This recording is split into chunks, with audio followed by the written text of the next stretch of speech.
विष्णु के पांचवें अवतार को आमतौर पर बौने बामन के रूप में दर्शाया जाता है, जिनके हाथ में पानी का बर्तन और दूसरे हाथ में एक छाता होता है। यह अवतार मानव जाति के अल्प विकसित चरण का प्रतीक है। अपना सारा दिमाग अश्वमेध घोड़े की बलि देने के लिए लगाया और ऐसा करने के बाद कई साल बीत गए। बाली एक के बाद एक लगभग 99 यज्ञों को पूरा करने में सफल रहा था। अंत में वे बड़े और भयावह पैमाने पर योजना बना रहे थे। बलि के पूरा होने पर 100वां बलिदान इंद्र के रूप में स्थायी रूप से स्थापित होने के लिए योग्यता अर्जित करेगा। असुर जो शुरू में नैतिकता रूप से सही या न्यायोचित थे, वे धीरे धीरे व्यर्थ और अचिल्य हो गए थे। उन्होंने उन लोगों को धमकाया जो अभी भी देवताओं की पूजा कर रहे थे, यह कहते हुए कि बाली एकमात्र देवता इंद्र है और असुर तीनों लोकों के शासक और स्वामी हैं। जल्द ही पृथ्वी पर बहुत सारी अप्रत्याशित आपदाएं आने लगी। बाली बहुत भ्रमित था और घटनाओं के बारे में समझ नहीं पा रहा था। तो वह प्रहलाद के पास आया और अचानक परिवर्तन और आसपास हो रही आपदाओं का कारण पूछा। प्रहलाद, जो विष्णु का भक्त था, अपने दिव्य ज्ञान से भूत और भविष्य को देखने में सक्षम था। वो एक गहरे परमानंद में प्रवेश कर गया और इस सब का कारण समझ गया। उन्होंने भरत को दुनिया में विष्णु के जन्म के बारे में बताया और सत्ता के नशे में धुत दानवों को सबक सिखाने के लिए उनके सभी योद्धा पूरी पृथ्वी को अपने कंधों पर ले जाने में सक्षम हैं। वह एक गहरे परमानंद में प्रवेश कर गया और इसका कारण समझ गया। उन्होंने भरत को दुनिया में विष्णु के जन्म के बारे में समझाया और सत्ता के नशे में धुत दानवों को सब सिखाने के लिए उनके सभी योद्धा पूरी पृथ्वी को अपने कंधों पर ले जाने में सक्षम है। इसलिए विष्णु उन्हें कभी भी बाधित या हरा नहीं सकते। यह सुनकर प्रहलाद बहुत हिंसक हो गया और उसने बाली को श्राप दिया कि भगवान विष्णु के कौशल और शक्तियों के बारे में गलत बात कर रहा है, जो शाश्वत कानून देने वाले और रक्षक है। लेकिन जल्द ही राजा बलि को अपनी वीरता के अभिमान के कारण अपनी जीभ पर नियंत्रण खोने की अपनी गलती का एहसास हुआ। उसने अपनी गलती पर पश्चाताप किया और विनम्र आचरण के साथ खुद को सुधारा। प्रहलाद को भी क्रोध में उसने कोसने के लिए खेद हुआ, लेकिन भाग्य से कोई नहीं बच सकता। प्रहलाद चाहता था कि बाली हरि में पूर्ण विश्वास रखे और अश्वमेध यज्ञ को पूरा करे जो वह कर रहा था। अतः प्रारंभ में की गई व्यवस्था के अनुसार वेदों के सभी संस्कार और पाठ पवित्र अग्नि के सामने यज्ञ कक्ष में किए गए। बाली अपनी पत्नी के साथ यज्ञ में भाग ले रहा था। शुक्राचार्य उनके पास पहुँचे और उन्हें यज्ञ को पूरा करने और सावधान रहने की चेतावनी दी, ताकि देवताओं की धोखाधड़ी तरीकों का पालन करके उन्हें धोखा ना दे। शुक्राचार्य ने बाली से कहा कि भले ही भगवान विष्णु आकर कोई उपहार मांगे, तब सर्वशक्तिमान को कुछ भी देने और उसे विदा करने में असमर्थता कहने से इनकार किया जाना चाहिए।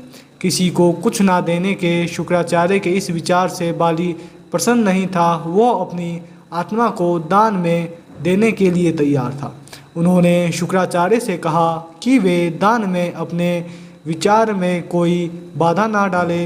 यह तो कहा था कि भीड़ में हलचल मच गई और लगभग 8 साल का एक नन्हा कुंवारा धीरे धीरे उनकी ओर बढ़ रहा था और सिर पर छाता लिए एक मुस्कान के साथ उसका चेहरा चमक रहा था।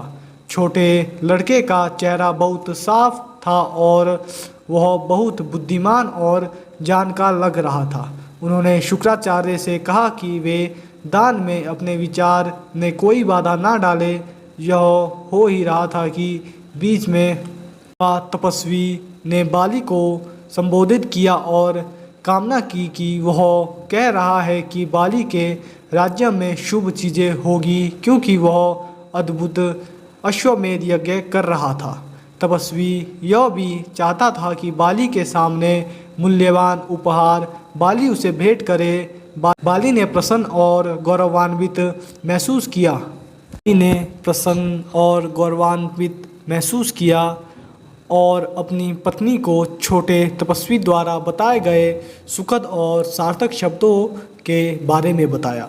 उन्होंने विद्या के रतन पर अपनी नज़रें जमाने के लिए बहुत भाग्यशाली महसूस किया। बाली ने अपने अधीनस्थों को तपस्वियों के चरण धोने और उनका आशीर्वाद प्राप्त करने के लिए एक सुनहरे जग में पवित्र जल लाने के लिए कहा। बाली और उसकी रानी ने युवा तपस्वी के पैर धोए, फूल और चंदन का लेप लगाया और उसकी पूजा की।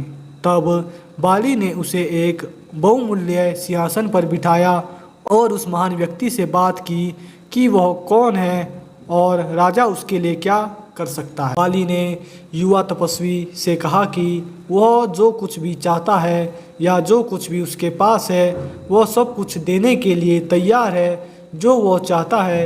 युवा तपस्वी ने दान में राजा से यह भी कहा कि वह उसके पास यह जानकर आया है कि बाली तीनों लोकों का स्वामी होने के कारण वह जो कुछ भी चाहता है उसे देने के लिए तैयार होगा। तपस्वी ने अपना परिचय कश्यप के पुत्र के रूप में दिया। उसका नाम वामन मूर्ति था। वह वहाँ कोई राज्य या धन प्राप्त करने के लिए नहीं था, क्योंकि वह एक अविवाहित है जिसे अभी अभी ब्रह्मा के ज्ञान में दीक्षित किया गया है और पवित्र धागा पहनना शुरू किया है। वे अपने गुरु भारद्वाज को गुरु दक्षिणा देना चाहते हैं और उनके लिए उन्हें अग्निहोत्र के धर्म संस्कारों को करने के लिए कुछ भूमि की आवश्यकता होती है। इसलिए वह बाली से केवल 3 स्थानों की भूमि मांगना चाहता था जो उसके पैरों से मापी जाए। उसने राजा से कहा कि यह उसके लिए पर्याप्त से अधिक है और यह संतुष्ट करेगा। बाली पूरी खुशी और इच्छा के साथ उसकी इच्छा पूरी करने के लिए तैयार था। उन्होंने तपस्वी से कहा कि वह तब तक प्रतीक्षा करे जब तक कि वह आश्रम में पानी से भरा सोने का जग नहीं लाए।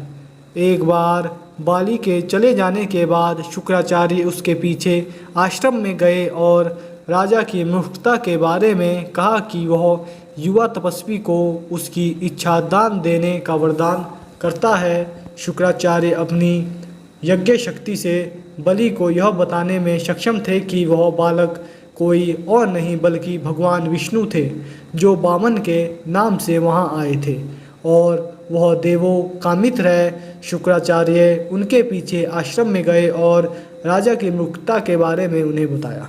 लेकिन शुक्राचार्य ने जो कहा उसके बारे में बाली को बहुत खुशी हुई, क्योंकि नारायण जिसे संत और ज्ञानी वर्षों तक तपस्या करते हैं वह स्वयं बलि से दान मांगने आया है। बाली ने सोचा कि वह भगवान को उपहार देने के लिए बहुत भाग्यशाली है, जो कि उसके पिछले जीवन में उसके द्वारा अर्जित योग्यता के कारण ही हो सकता है। लेकिन शुक्राचार्य ने राजा बलि से कहा कि वह अपनी अज्ञानता के कारण ही गर्व महसूस कर रहे हैं। शुक्राचार्य ने एक बार फिर बाली को बुद्धिमान होने और उसकी सलाह लेने की चेतावनी दी, अन्यथा बाली खुद को और दानवों को बर्बाद कर देगा। उन्होंने कहा कि वामन की इच्छा का जवाब या प्रतिक्रिया ना दे, लेकिन बाली ने शुक्राचार्य को नज़रअंदाज कर दिया और कहा कि वह उसे दान देने से ना रोके। बाली जल से भरा स्वर्ण जग लेकर सीधे वामन के पास गया। उन्होंने वामन मूर्ति को देव देव कहकर संबोधित किया और कहा कि वे उनकी आवश्यकताओं को पूरा करने के लिए तैयार है। वामन ने बाली के हाथ के नीचे हाथ फैलाए। बाली ने तुलसी के पत्तों के साथ अपना हाथ बामन के हाथ में रखा, जबकि विद्यावली ने सोने के जग से पानी डालकर पुजारी मंत्रोच्चारण कर रहे थे और स्वर्ग ने बाली और बामन पर फूल की पंखुड़ियाँ बरसाई। लेकिन सभी को हैरानी हुई कि बामन मूर्ति ऊंचाई से ऊंचाई तक बढ़ते गए। अचानक हुई वृद्धि पर लोग हैरान हैं। उसने पहले पैर से पृथ्वी और बाली के साम्राज्य को मापा, फिर अपने दूसरे पैर से बाली के साम्राज्य और स्वर्ग को मापा और बाली से पूछा कि उसे अपना तीसरा पैर कहाँ रखना चाहिए। यह देखने वाले दानव चुप नहीं रह सके, वे क्रोध में पागल हो गए। वे हथियार उठाकर बामन पर आक्रमण करने आए। हाथ जोड़कर खड़े बाली ने उन्हें रोका और कहा, दानव वापस आ जाओ। बामन विष्णु दुनिया के भगवान हैं और अपने देवों को एक बार उनके आशीर्वाद से पराजित किया था। अब देवदास के साथ है, इसलिए यह स्वाभाविक है कि वे आपके खिलाफ जीते। ये शब्द सुनकर दानव पीछे हट गए। बाली का पुत्र वाणासुर इस घटना और अपने पिता की स्थिति से बहुत दुखी हुआ। उन्होंने तीनों लोकों के स्वामी बामन मूर्ति से बात करते हुए कहा कि उनके पिता ने जो कुछ उन्हें दान में मांगा था वह दिया है। उसके पास भगवान और देने के लिए क्या बचा है। बाणासुर ने यह भी बताया कि उनके पिता ने बामन को किसी भी तरह से नाराज़ नहीं किया है।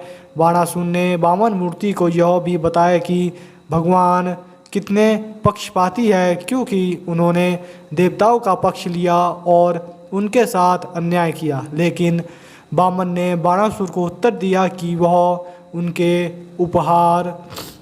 बाणासुर ने बामन मूर्ति को यह भी बताया कि भगवान कितने पक्षपाती है, क्योंकि उन्होंने देवताओं का पक्ष लिया और उनके साथ अन्याय किया। लेकिन बामन ने बाणासुर को उत्तर दिया कि वह है जिसे उपहार मिला है और उसने केवल अपने पैरों से भूमि को मापा है, किसी और के नहीं। बामन ने बाणासुर और उसके खिलाफ आरोप की सभा में देवों के पक्ष में तर्क दिया। इंद्र के कार्यकाल की समाप्ति से पहले इंद्र को उनके पद से हटाने के लिए बाली को दंड दिया गया था। अब बामन ने बाली की ओर रुख किया और बताया कि यह दान देने के उनके व्रत के लिए एक परीक्षा थी, जिसके लिए राजा नारायण ने अपने कठिन समय में भी जो कुछ मांगा उसे देने में संकोच नहीं किया। तो अब बाली ने अपने प्रसिद्ध से देवताओं से भी ऊंचा स्थान प्राप्त कर लिया है। नारायण ने भी बाली को अमर होने का आशीर्वाद दिया, लेकिन फिर भी बाली ने अपनी बात रखी और भगवान से अपना तीसरा पैर अपने सिर पर रखने के लिए कहा। अपने वचनबद्ध उपहार की पूर्ति में इसे स्वीकार करने की कृपा करें और कहा कि नारायण ने भी दानवों को एक अच्छा सबक सिखाया है। उनके सिर पर